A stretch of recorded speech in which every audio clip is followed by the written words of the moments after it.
Hey guys, welcome to another new series on the channel, Etrian Odyssey HD. I basically had gotten this game back when I was actually traveling in Australia years and years ago. Found it in like a bargain bin in like the GameStop over there for the Nintendo DS. Never heard of the series before, and just picked it up and gave it a go, and absolutely I remember loving it as a kid. Didn't get very far, but um yeah, we're gonna try on expert mode. um Having very high expectations of myself, but the game is very very simple. We're basically in this little town that lives near this labyrinth maze of um forest underground, and basically we are a new guild that are going to be exploring these mines. And what I really love about this game is that you can kind of just make your own kind of party of, adventurers, give them names and such. And so we're going to go to the Explorer Guild, set up our brand new guild. And essentially what I'm going to be doing in this playthrough is I basically contacted a bunch of my friends, and they're all making characters. So we're going to have two Explorer teams in this series, and we're going to be alternating between both of them. So, as I say, going forward, we're going to start off with Team A, or we can probably come up with cooler names than that. But essentially, we're going to make our guild. We're going to just call them Avalon. Anyone that has known me in D&D for any while has known my obsession with this place. So that's what we're going to call the guild, basically. And please forgive me in these kind of, opening hours, or minutes I should say. I was getting used to the controls for the PC and trying to finagle them. So if there's random cuts, it's purely because I didn't know how to make the game do what I wanted.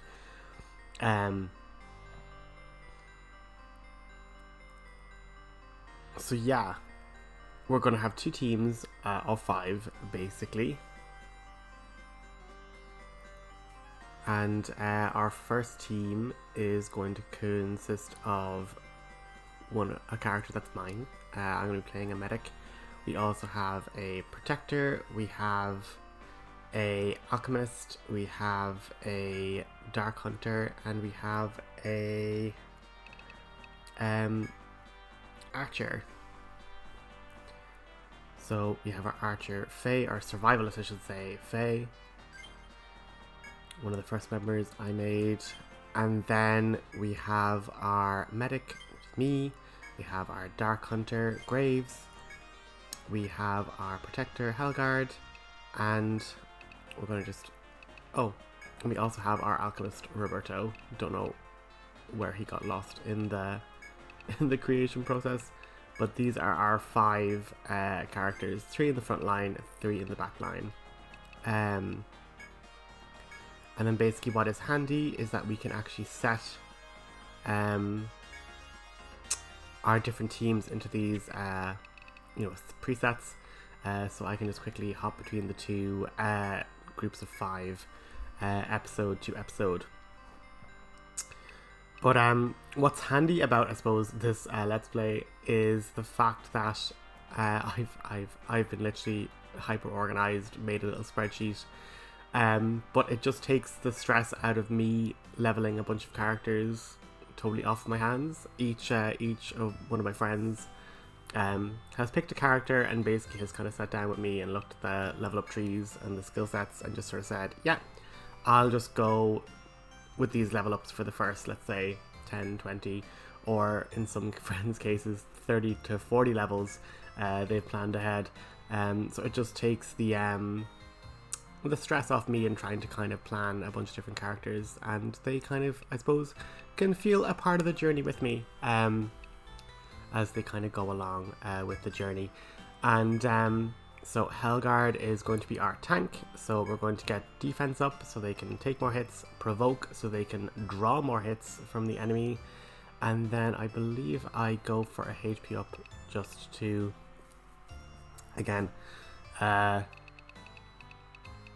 get a bit of a boost into their HP so they can, again, take more hits, which is brilliant, to be fair. Then for our next character, who do I move on to?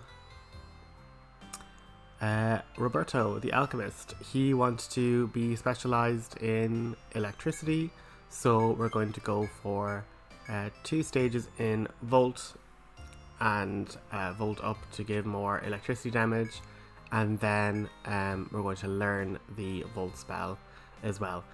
And again, there's just moments of me moving in and out of menus really awkwardly because, again, I just, aren't used to how this game functions with a mouse and keyboard. So there's just some teething pains, I suppose, with just learning the control scheme. And so here's me. I'm going to be the medic for our particular team. And basically I want to unlock patch up as quickly as possible. And so we are going to just put 2 points in healer, which boosts our healing skills, and then 1 point in cure, so I have the cure skill. But the patch up skill is handy because it basically gives passive healing at no TP after battles. So every battle you win, you'll be passively recovering HP, and it's like a percentage of the HP maximum, so it's like always relevant. It's not as if it's like 1 or 2 hit points and then by the time you get to like really high levels where you have hundreds of HP, it's like useless. But here we have Graves, and he's going to be using whips, so I've been under instruction to just upgrade whips and unlock a new skill in whips whenever we get a skill, but basically get whips to 10 as quickly as possible while getting new skills along the way.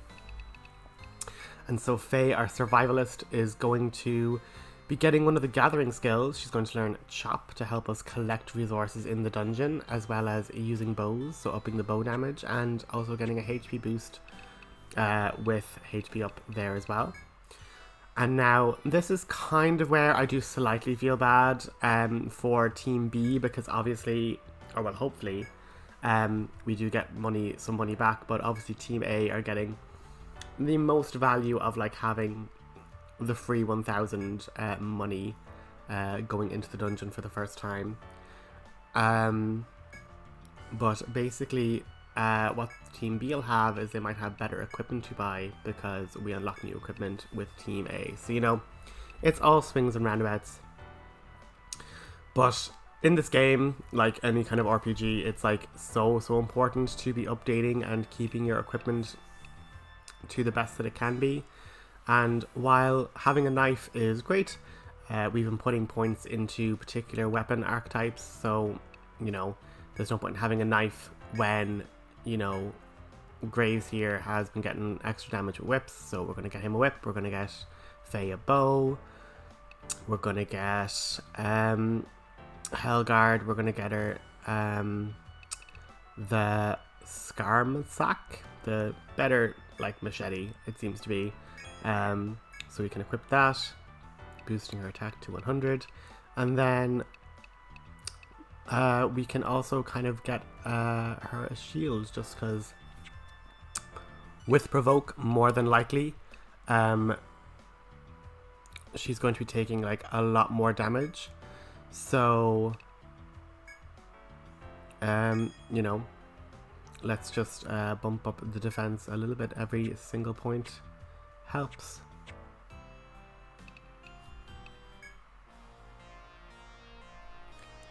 And then going to the Rada Hall, we are able to collect our first quest of the game, which is going to be to go into the Labyrinth, talk to the soldier there, and basically learn the mapping tutorial.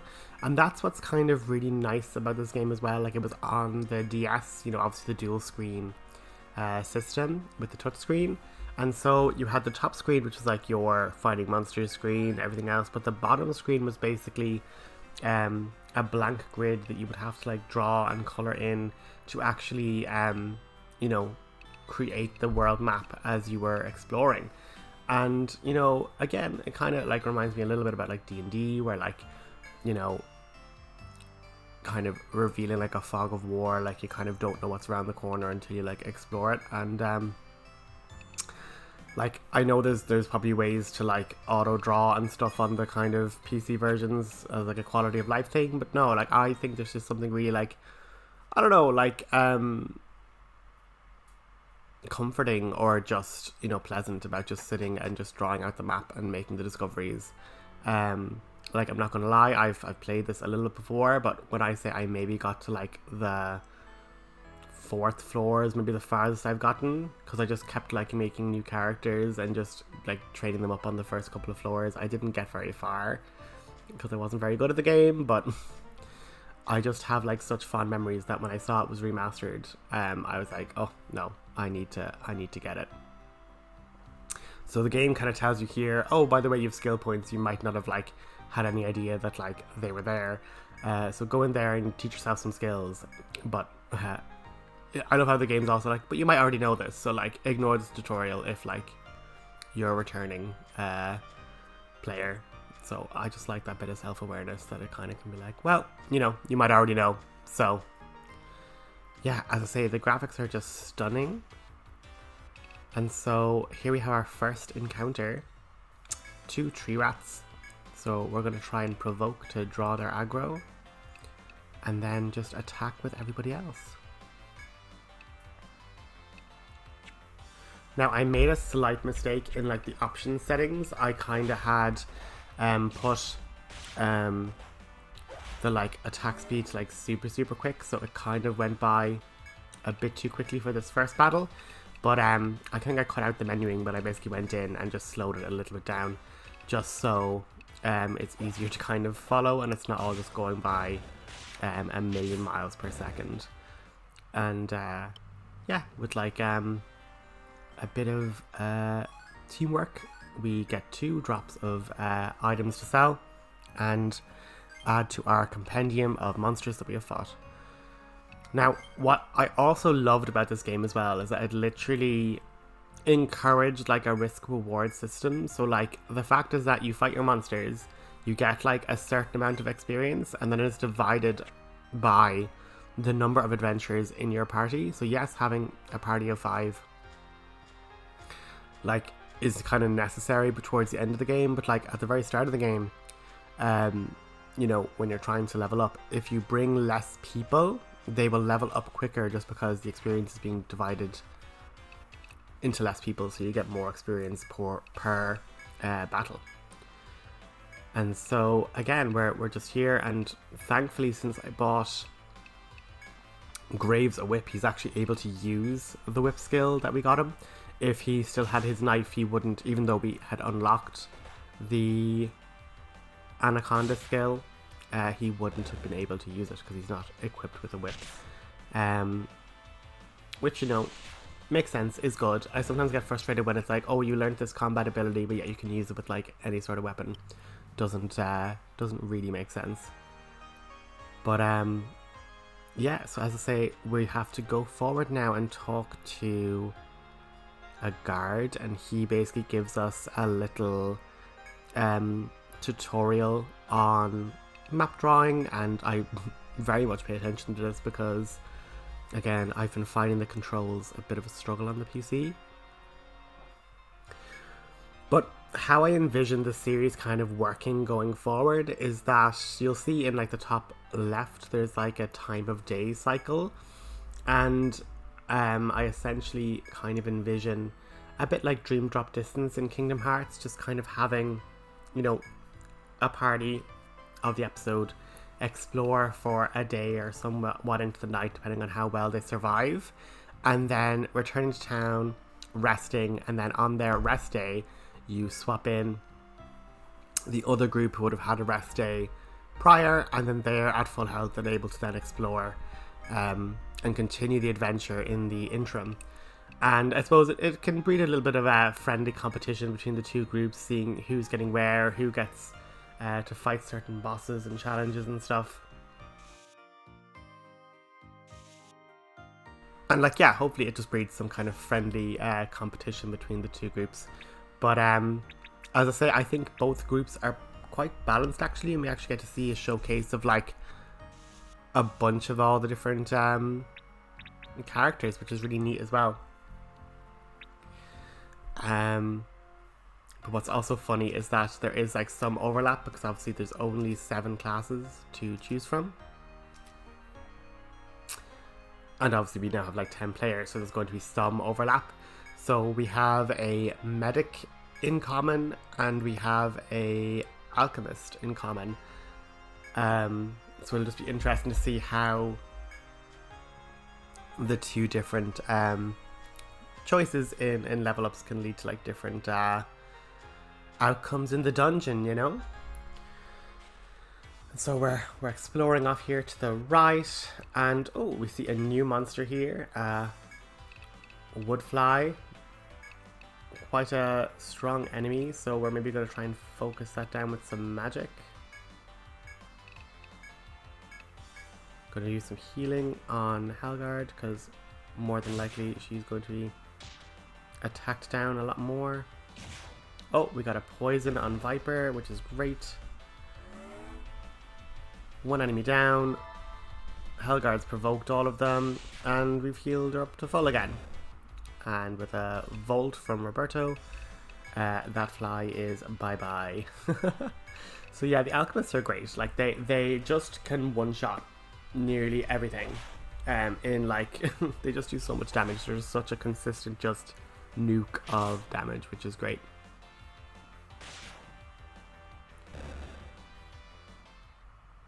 And with another battle down, we get a nice boost to experience, 24 divided by 5, so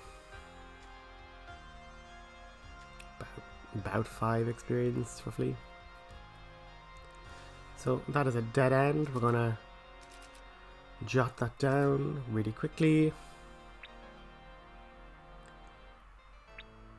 Again, I think on the mouse and keyboard it's like a little bit intuitive, like you can just use the mouse there to click and draw your lines, which is pretty handy.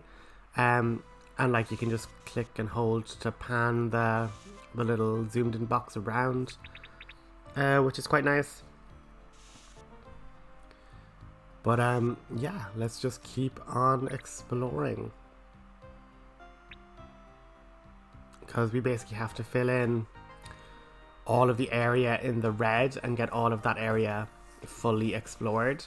But in like typical, I suppose, free like clever game design, it's like, oh well, you have to stay in this red box, but there is a different pathway up here.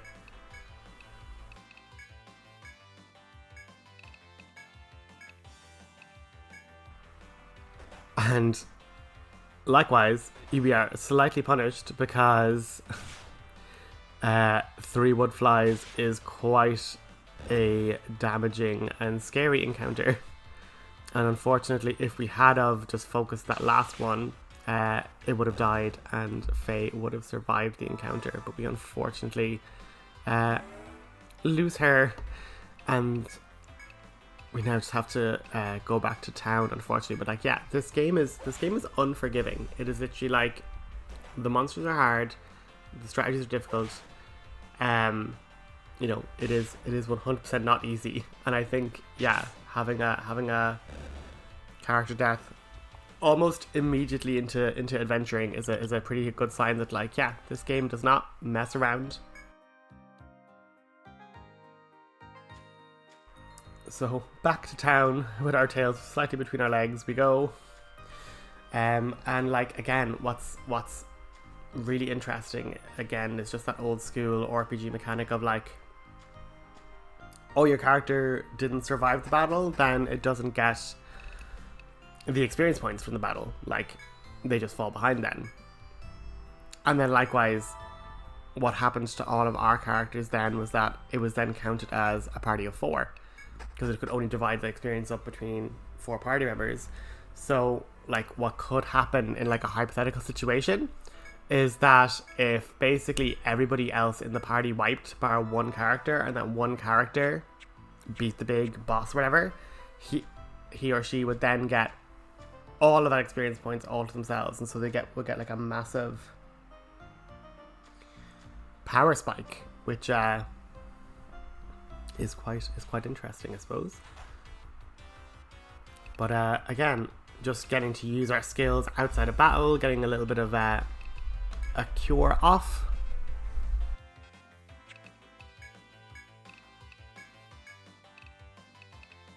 Yeah, so getting a bit of a cure off to heal up Faye. And yeah, again, just focusing down that wood fly. And yeah, the enemies can flee. The enemies can like be startled by your party and literally run away from you. And again, like 10 damage, like, oh, so strong, like.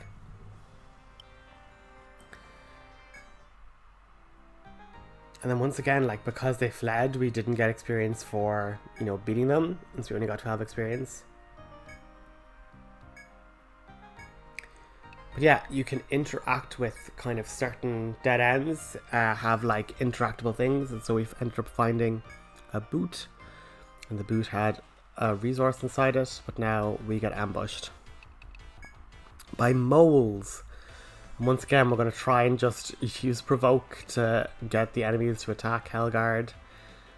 And yeah, I didn't know how to, like, I wonder what switch did, so I just gave it a go. But essentially what it does is it moves your character around, and so whatever was targeting that particular space attacks.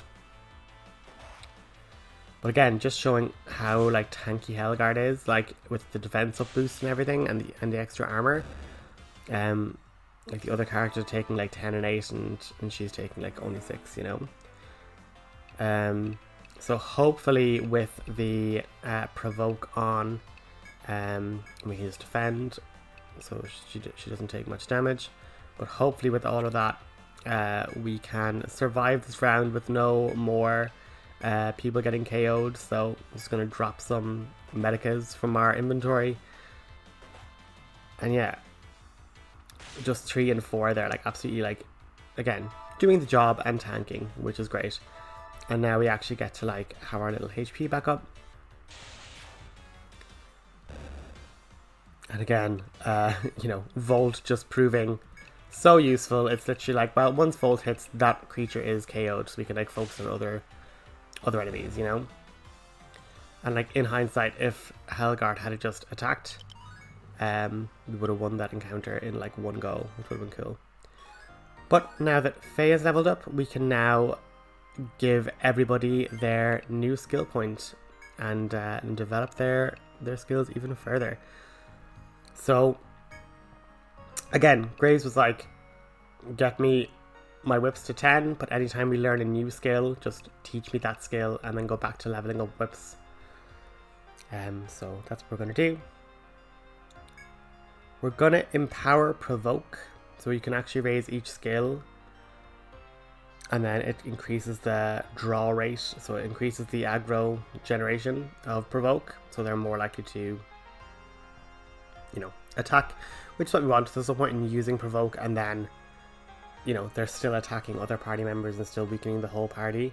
So we want it to, at least when we use it, that it works really effectively.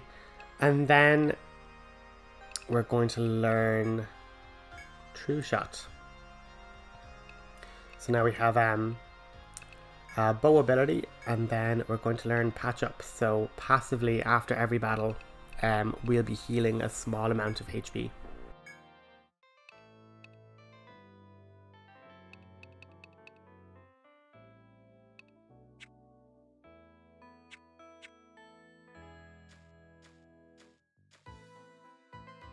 So after that exciting battle with the moles and leveling up, we're gonna now so we've reached a dead end there, so there's nothing, nowhere we can go further down that way, so we're gonna have to obviously go up and around to the right of the map and see where we can explore on that side. But again, I just love the little map drawing. I just think it's I don't know what part of the brain it just activates, but it's just like so pleasing just to be like, oh yes, treasure there, dead end there, you know. It's just real relaxing, I suppose. And now, unfortunately, Roberto has no more TP. We are out of thunders, so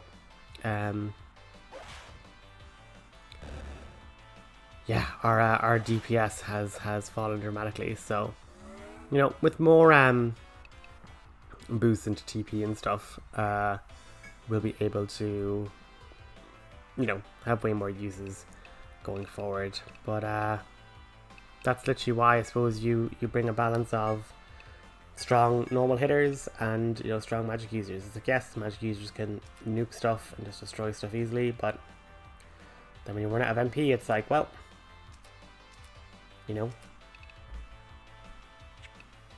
you gotta just hit your staff, and the staff isn't going to do an awful lot of damage, unfortunately. But again, Graves just doing a lot of damage with his whips, I suppose. Just, you know, when you're only boosting the damage of your weapon and nothing else, you know, it has its benefits, you know.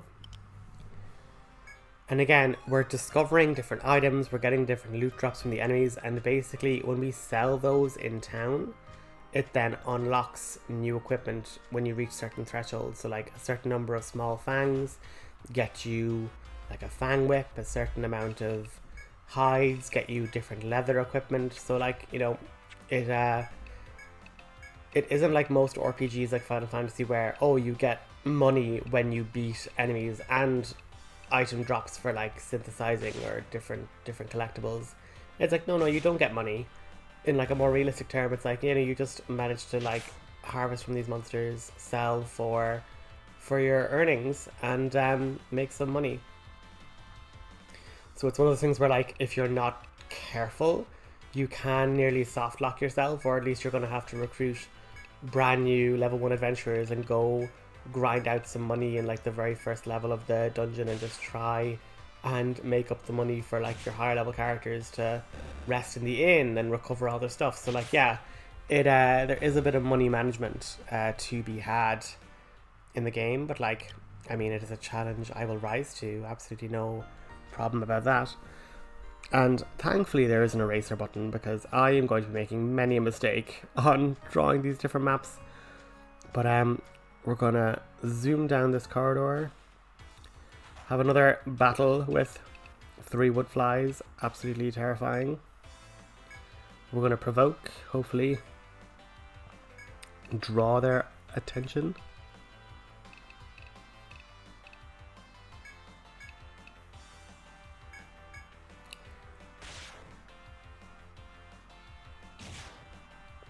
But yeah, like, it's super handy having 3 up the front, just because it does mean that you are getting a lot more damage output.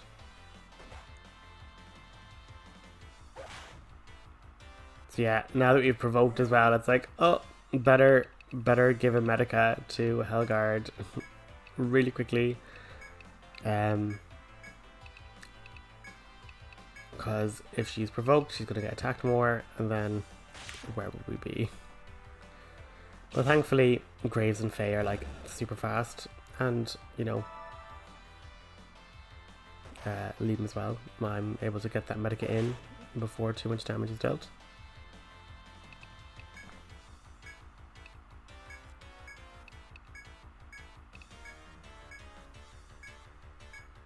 And like at low levels, it's not too bad, because like we're able to just walk quickly back. Like, as in the lower levels of the dungeon, we're just able to walk quickly back to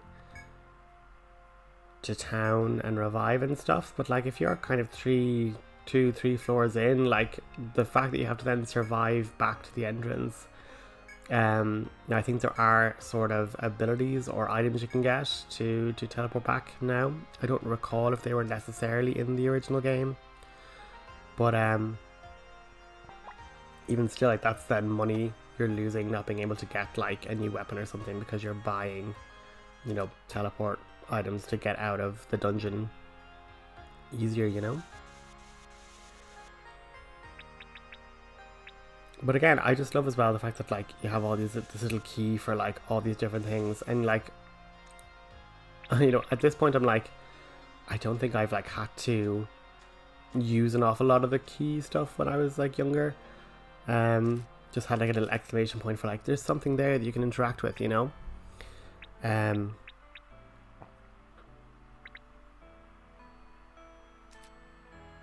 But yeah, even just having these little moments of like, oh, there's like a fork in the road, we get to like draw like the little area there.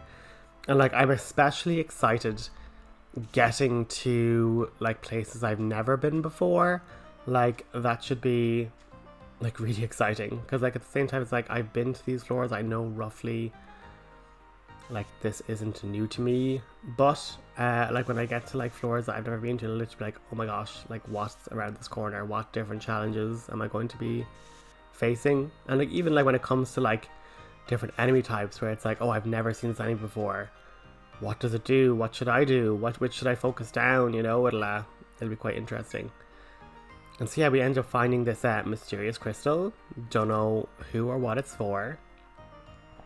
Never remember knowing what to do with these, so we'll just put a little door symbol down there and come back to that later.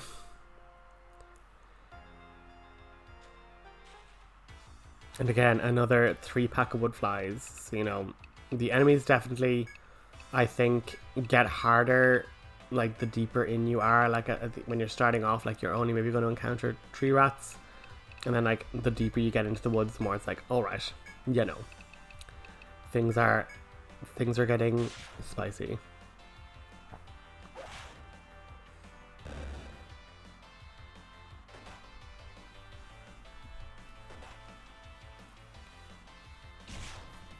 But yeah, 1 true shot, and the wood flies down. So nice shot by Faye, getting the HP fully restored then from Graves.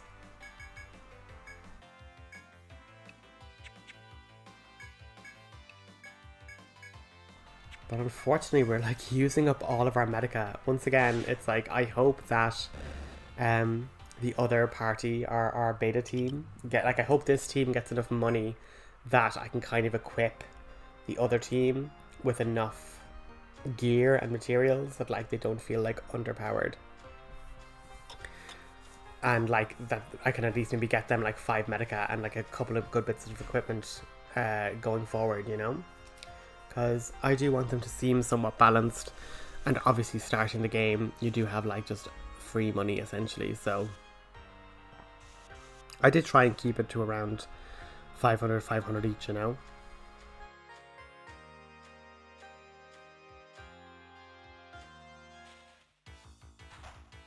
But going forward, like a part of me is like, do I just skip some of the battles? Like some of the battles, if like they aren't interesting or nothing like crazy happens, I might skip them.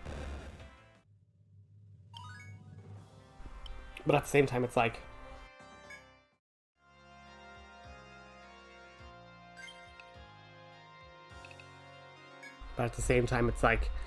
oh, but like, you know, they you know, they're a big part of the gameplay, so like if you skip them, like you're just watching me walk around a labyrinth then, and like that's half the challenge, is kind of getting through the battles and surviving them. So, you know, I'm not sure. If people find it boring, I can cut some of them out, but you know, I do want to kind of show off new enemies and interesting stuff that happens as well, so it'll all depend.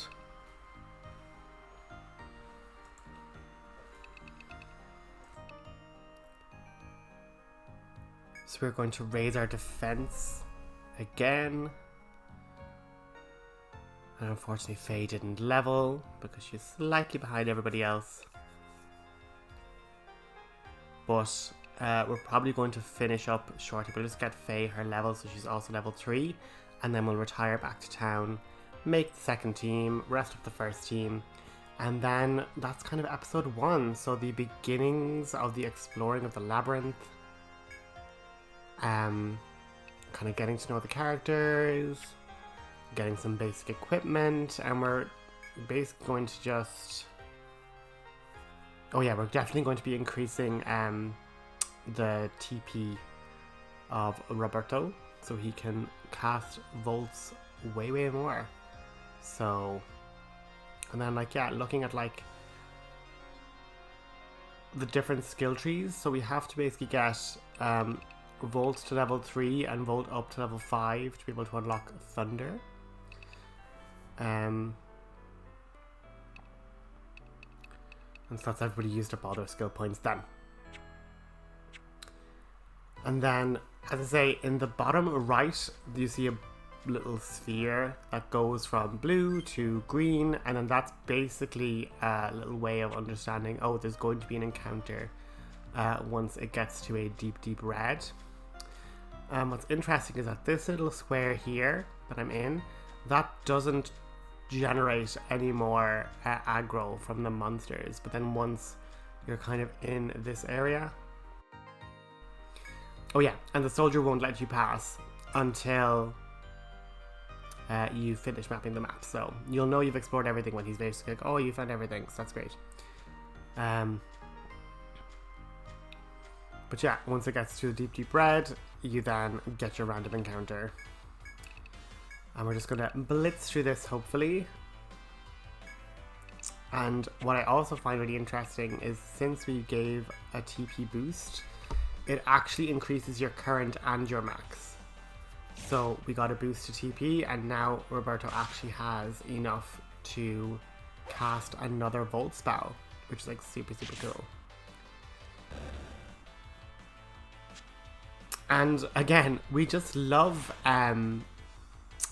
moments like this in the game where you get like such a free battle where it's like, yeah, no, everything missed. So another great moment is when you get like a preemptive strike, which basically lets all your team take a turn without the enemies taking a turn. So, and then if you're really fast as well, it's like you basically get like 2 full rounds of attacks on a boss or on an enemy, which is super great.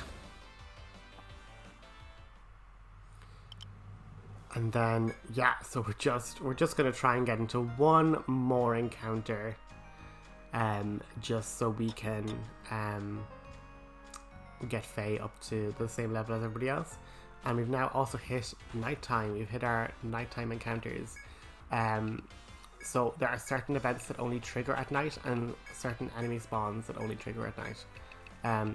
Typically, daytime encounters are slightly easier. And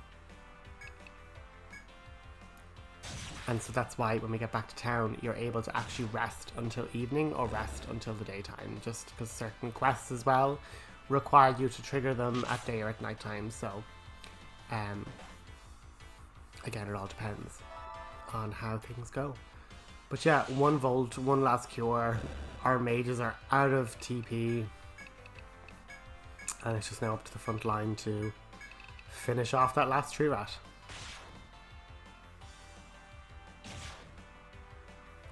Then we're going to head back, sell all of our loot, get some money, and then make up our second team to go explore the Labyrinth on our second day in the next episode. But as I say, I really do hope to kind of keep going with this series. I hope it's going to be an interesting series with the kind of 2-party, competition element. Hope it kind of is something that people are interested in, or at least can kind of be a bit of an interesting pull. As I say, I'm still very new to this game. Probably playing on expert is a bit of a flex on my part. Like, maybe I'm not ready for this level of difficulty, but we shall see. But yeah, obviously any support or tips in the comments, like, I do not consider it backseat gaming. Please let me know what you guys think. Would really appreciate it. In terms of like what to sell, what kind of new equipment, if there's any kind of hidden features that I mightn't know about on the first couple of floors, like, oh, there's a healing spot at this particular location on whatever floor. Like, I don't mind getting hints on that sort of stuff. If I don't find it, I'm very sorry. But basically, we're gonna make our next batch of heroes to basically have them take over and start the next day. So we're going to have Gavin, our other team's medic. We're going to have Cheryl, our bard or troubadour. Neve, our alchemist. Sean, our Langschnecht.